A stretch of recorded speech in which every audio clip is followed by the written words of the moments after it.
Right now, in a driveway 3 streets from where you're sitting, a brand new truck is parked under a motion sensor light, gleaming like proof of a life that hasn't actually been earned yet.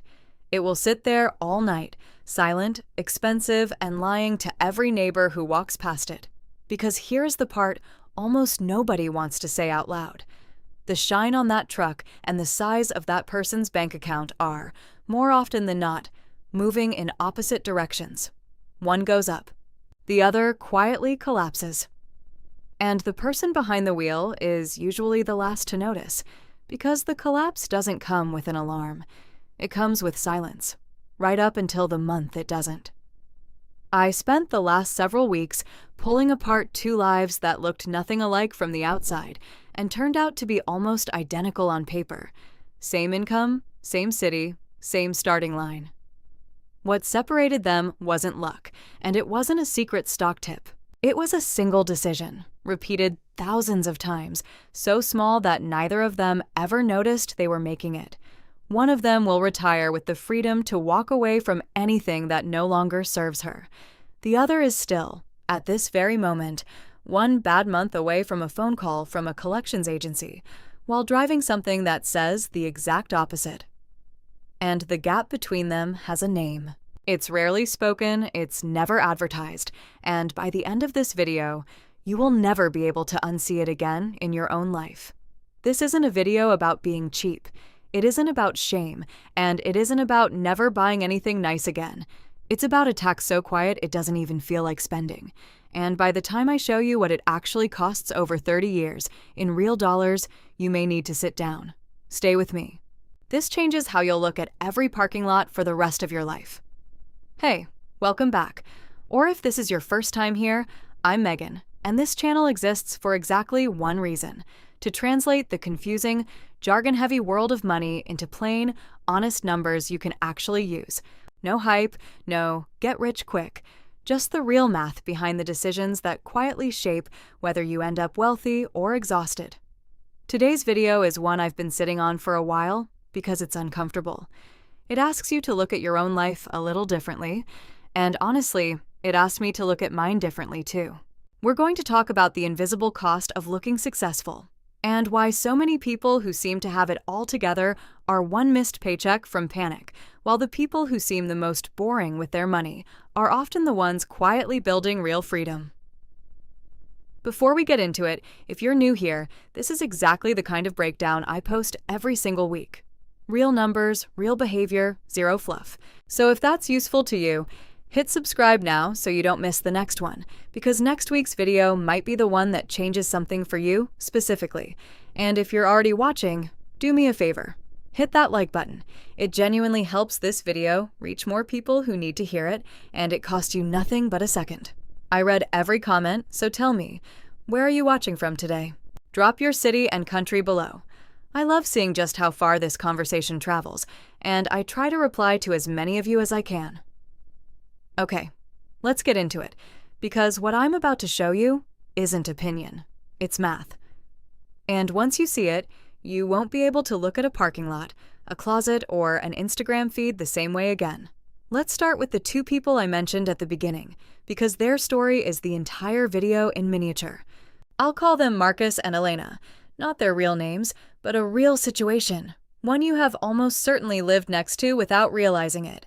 They work in the same mid-sized company, same department, roughly the same title, and their paychecks land within a few $100s of each other every 2 weeks. On paper, financially, they are twins. In the parking lot, they look nothing alike. Marcus arrives in a truck that's barely 2 years old, tires still glossy, the kind of vehicle that turns heads in the loading dock. His watch catches the light during meetings. His closet, from what coworkers can tell, seems to refresh itself every season without ever repeating. Elena drives a sedan with over 100,000 miles on it and a scuff on the bumper she's never bothered to fix. She packs her lunch in the same insulated bag she's had for 4 years. If you lined up everyone in that office and asked them to guess who was financially healthier, almost every hand would go up for Marcus, and almost every hand would be wrong. Not by a small margin, but by a canyon. Marcus is carrying close to $20,000 in non-mortgage debt and regularly watches his checking account dip into double digits the week before payday. Elena has nearly a year of expenses sitting in savings and a modest but steadily growing investment account that adds a little more every single month, whether she's paying attention to it or not. Same income, same city, same starting line, more or less, completely different destinations. And the thing that split their paths was never their salary. It was where each dollar was told to go the moment it arrived. Marcus spent years quietly financing the appearance of having made it. Elena spent those same years quietly financing the real thing, without ever announcing it to anyone. That gap has a name, even if you've never heard anyone say it directly. I call it the visibility tax, the price you pay for every dollar that goes toward looking successful instead of becoming secure. It's brutal specifically because it's invisible. Nobody sends you a bill labeled cost of appearing wealthy. It just quietly siphons off the exact dollars that could have compounded into something real. And here's what makes it so effective. It doesn't feel like a mistake while it's happening. Marcus isn't reckless. He doesn't gamble, doesn't drink his paycheck away, doesn't have some dramatic secret vice. He simply built a life where every dollar he earns is already claimed by an image he's maintaining. An image that, ironically, almost nobody is actually paying close attention to. To understand why this trap works on smart, careful people, you have to go back over 100 years to an economist most people have never heard of, named Thorstein Veblen. He noticed something a little unsettling about human beings. We rarely buy things purely for their function. We buy things to say something about who we are, a phenomenon he named conspicuous consumption. His point was almost embarrassingly simple once you hear it. A modest watch tells time exactly as accurately as one that costs 50 times more. The extra money doesn't buy more precision. It buys a signal, a message broadcast to strangers who will forget you within minutes of walking past. But here's the detail almost nobody catches about that signal. The people most desperate to send it are frequently the ones who can least afford to. Real financial security tends to go quiet. It doesn't need a badge on the hood or a logo on the strap. The loudest spending, the newest upgrades, the constant refresh. That's very often the sound of someone reaching for a status they haven't actually secured yet. And that reaching is expensive in a way that compounds against you silently, for decades, long after anyone stopped noticing or caring. Which brings us to the part where I stop speaking in generalities and start showing you the actual math, because abstractions rarely change behavior. Numbers do. And the numbers behind this are about to get very real. Let's make this concrete, starting with the single biggest appearance purchase most households will ever make: the car. As of the second quarter of 2026, the average monthly payment on a new vehicle hit a record $770, the third consecutive quarter it's set an all-time high, with buyers financing an average of $44,156 and putting down less than ever before. A reliable used sedan, by contrast, carries an average payment closer to $531 and eventually no payment at all once it's paid off. The gap between those two choices lands somewhere around $250 to $300 a month, often more once insurance and financing costs are factored in.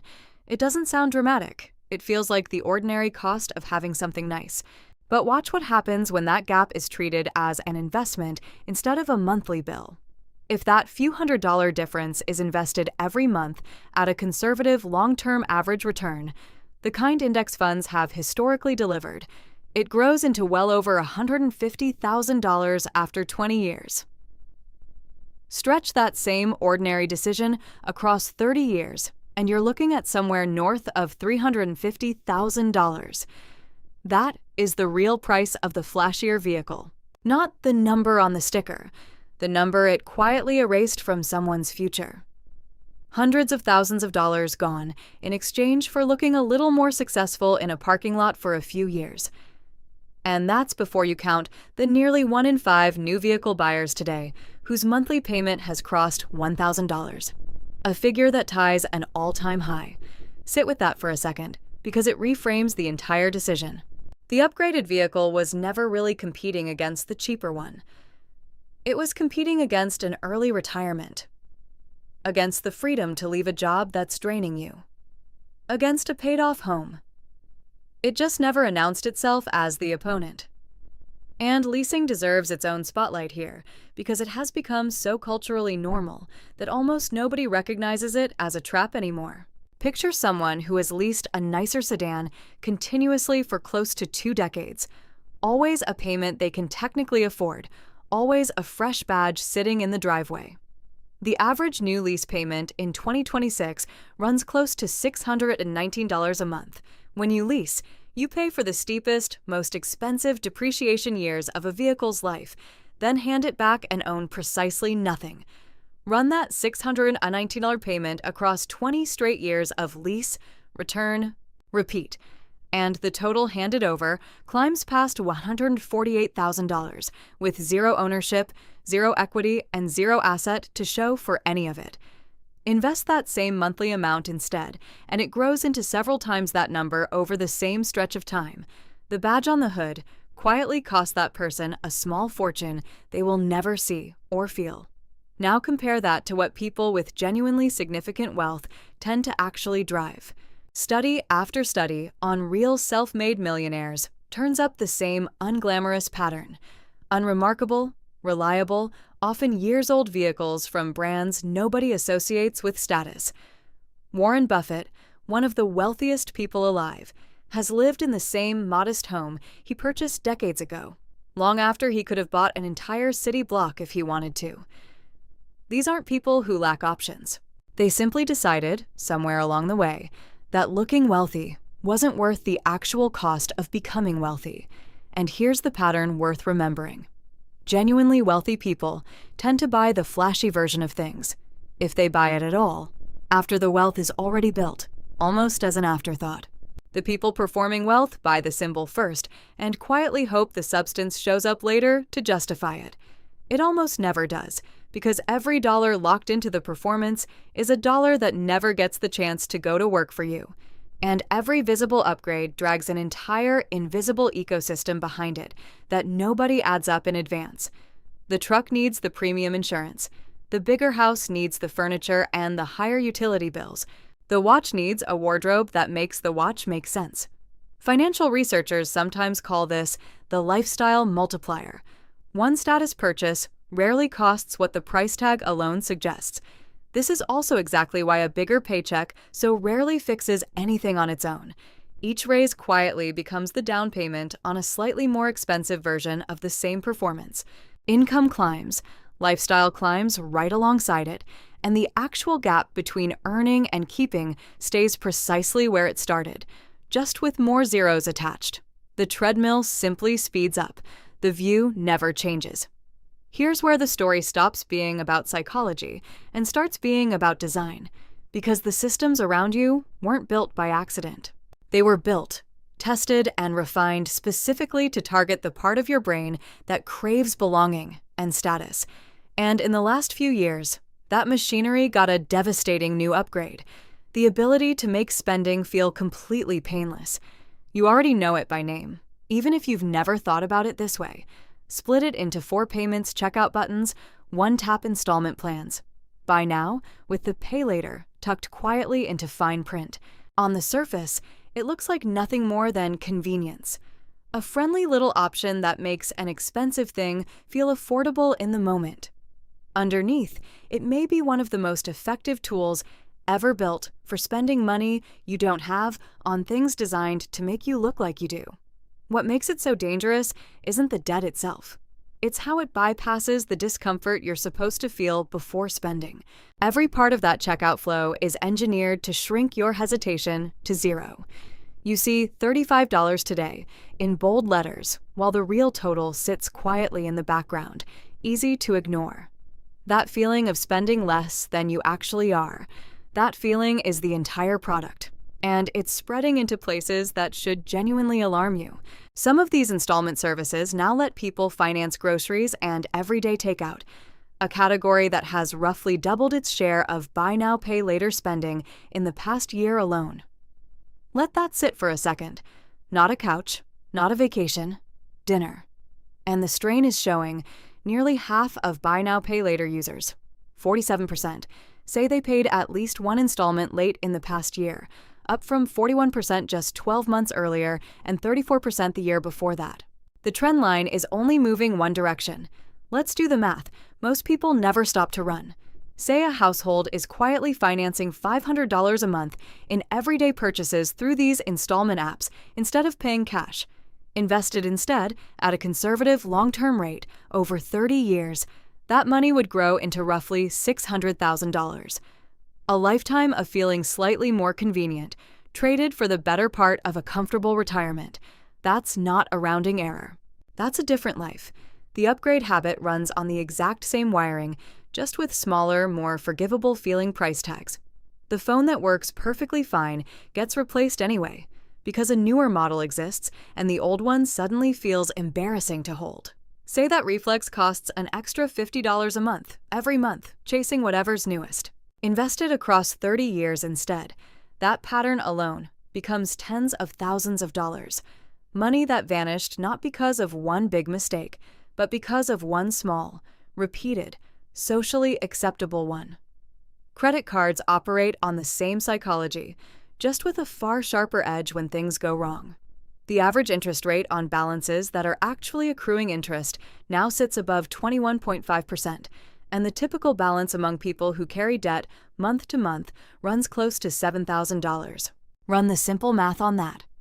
Carrying a balance like that for a single year at today's rates costs well over $1,000 in pure interest.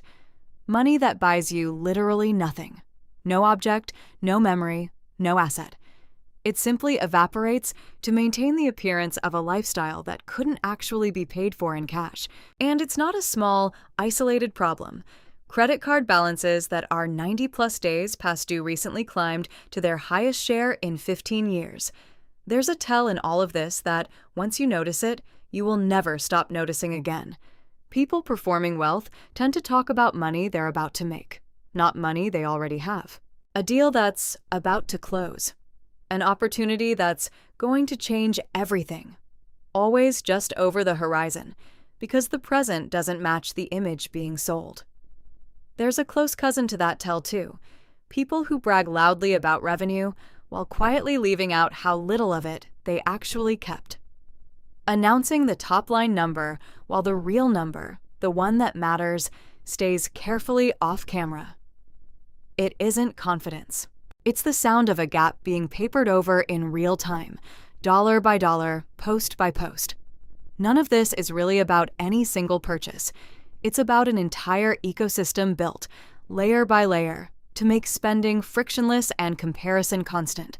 And it's about to get a lot more personal, because the next machine in this story isn't sitting in your driveway or your wallet. It's sitting in your pocket, and it's been running 24 hours a day.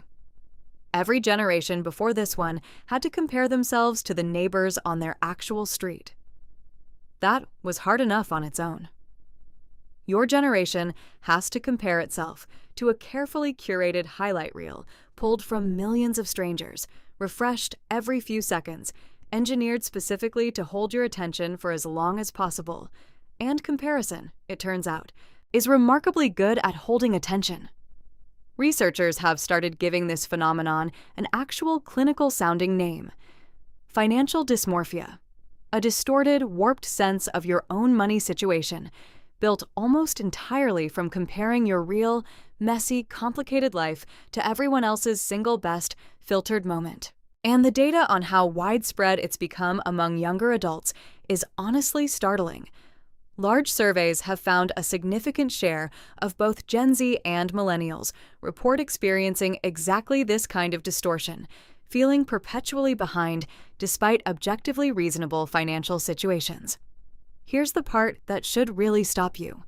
A large majority of people who report feeling this financial distortion also admit it's actively hurting their money decisions, pushing them to overspend, take on debt they wouldn't otherwise consider, and abandon saving altogether, because saving feels pointless next to the lives scrolling past their thumb every single night.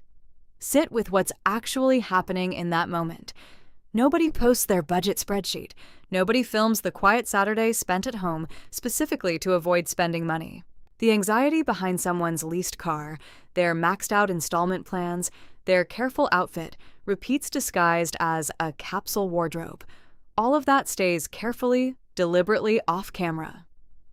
What you're shown instead is a highlight reel stitched from 1,000 different people's single best day, assembled into a feeling that you, specifically, are falling behind everyone. And then, quietly, you start spending real money, trying to close a gap that was never real to begin with. What makes this comparison so genuinely cruel is that the numbers behind it are mostly fiction. Typical household savings in America sit far lower than most people assume, and plenty of people who feel hopelessly behind actually have more saved than the national median, while still feeling completely broke because of who they're comparing themselves to. Meanwhile, a large share of the lifestyles being envied are frequently propped up by debt the camera will never show you. You're not actually losing a race to people who are winning. You're losing a race to people who are also losing. They're simply losing more expensively and more photogenically.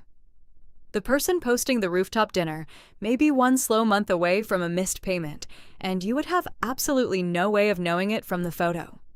Researchers have even started tracking a specific behavior that captures this entire loop perfectly, a kind of anxious, soothing spending, where people overwhelmed by the feeling of falling behind spend more specifically to calm the anxiety that the comparison itself created. The worse you feel about money, the more you buy to feel briefly better. The more you buy, the worse the underlying money situation gets. It's a loop precision engineered to keep you running in place, and the algorithm feeding you those highlight reels has every possible incentive to keep that loop spinning forever. It gets even stranger the higher up the income ladder you climb. Research focused specifically on higher-earning younger professionals, people making well into six figures, has found that well over half consider it genuinely important to appear financially successful to the people around them. A significant portion of that same group openly relies on credit or financing, specifically to maintain that appearance. Read that again, slowly. People making serious money, borrowing money, in order to look like they're making serious money.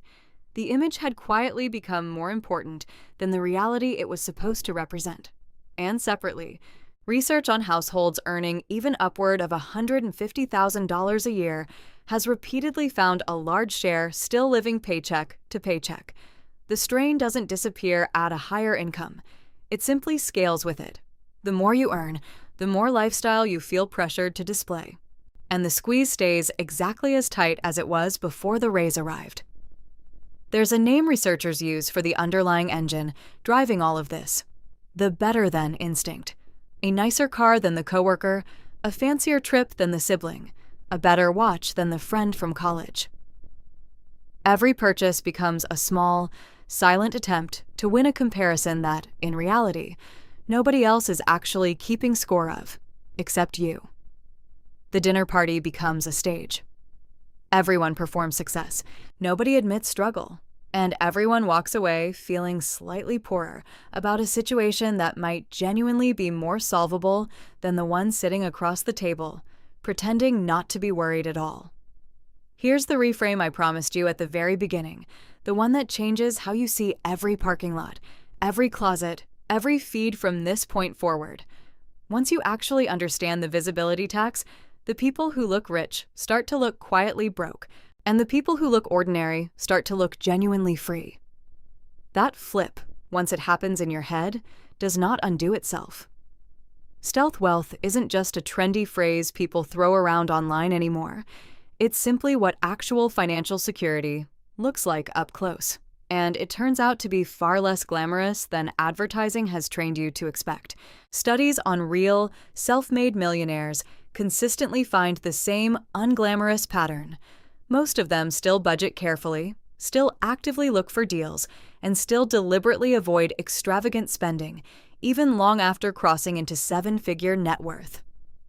The habits that quietly built the wealth turn out to be the exact same habits that protect it afterward. Remember Elena, our quiet coworker from earlier, the one nobody would have guessed was financially thriving. She understood something Marcus never got around to learning. She had defined what enough actually looked like for her, long before her income ever caught up to it. Before the raises arrived, she'd already decided what kind of car genuinely met her needs, what kind of home was genuinely sufficient, what level of comfort actually made her happy, not what level would impress anyone else. Then she earned toward that fixed target instead of letting the target quietly slide higher every single time her paycheck grew. That one discipline, defining enough in advance, on purpose before the money arrives to tempt you, is the single thing separating people who always seem to have money from people who never do, regardless of how much either of them actually earns. It sounds almost too simple to matter. It is, quite genuinely, the whole game. Consider someone I'll call Priya, who did this exact thing on purpose, deliberately. She picked a real, specific number, a figure that represented actual freedom to her, not an arbitrary round figure, and pointed every spare dollar toward it for years, while coworkers around her upgraded their cars, their apartments, their wardrobes. The day she finally crossed that number, the performance everyone else was still running suddenly looked exhausting from the outside, because she no longer had to play along with any of it. She could say no to a toxic job offer without flinching. She could absorb a genuine emergency without a single sleepless night. That is what the quiet path actually purchases in the end, and it never once needed an audience to make it feel real or worthwhile. Let's watch how violently that discipline actually compounds. Picture two people, both earning the same $70,000 a year. One spends close to a third of that income maintaining appearances, the cars, the clothes, the constant quiet upgrades. The other keeps that same category closer to 5% and invests the difference instead, month after month, without fanfare. That gap works out to well over $1,000 a month. Invested at a conservative long-term rate across 30 years, the careful one ends up with well over $1 million more than the performer, from the exact same income in the exact same city, starting from the exact same line. One finishes with a closet full of things that are already worth less than they paid. The other finishes with the freedom to do essentially whatever she wants with the rest of her life. Real wealth was never about what you show. It was always about what you quietly keep, and what it ultimately buys you is the one thing status can never actually deliver: the ability to stop performing entirely, for good. The person with real savings can walk away from a boss who's draining them. The person with real investments can survive a layoff without a single panicked night. Anyone who looks wealthy but owns almost nothing has to keep the performance running indefinitely, because the second the income stops, the entire illusion collapses, often overnight, often in front of everyone who believed it. So, how do you actually step off this treadmill, especially if you just recognized a little too much of your own life somewhere in this video? The good news, genuinely, is that the way out is far simpler than the trap that got you here. And it starts with one honest question, asked quietly, before every single purchase from here forward. That question is simple, and it's the only homework I'm giving you today. Before you buy anything meant to be seen, ask yourself honestly whether you'd still want it if absolutely nobody else ever found out you owned it. Not your coworkers, not your followers, not your family at the next holiday dinner. Just you, alone, with the thing itself. That single question strips the visibility tax right off the purchase and shows you instantly whether you're buying a life or renting an image of one. None of this means never buying anything nice again, and it definitely doesn't mean judging Marcus or anyone who's ever recognized a piece of themselves in this video, myself included if I'm being honest with you. It means finally seeing the actual price tag on the things that never had one printed anywhere visible, and getting to choose, on purpose, for the very first time, where your money is quietly headed every single month. Elena never posted her savings account. Priya never announced the number she was working toward. Neither of them needed an audience to know exactly what they'd built, and neither do you. If this video gave you something worth sitting with today, subscribe for next week's breakdown and tell me down in the comments which part of this hit closest to home for you. I read every single one, and I'll see you in the next video.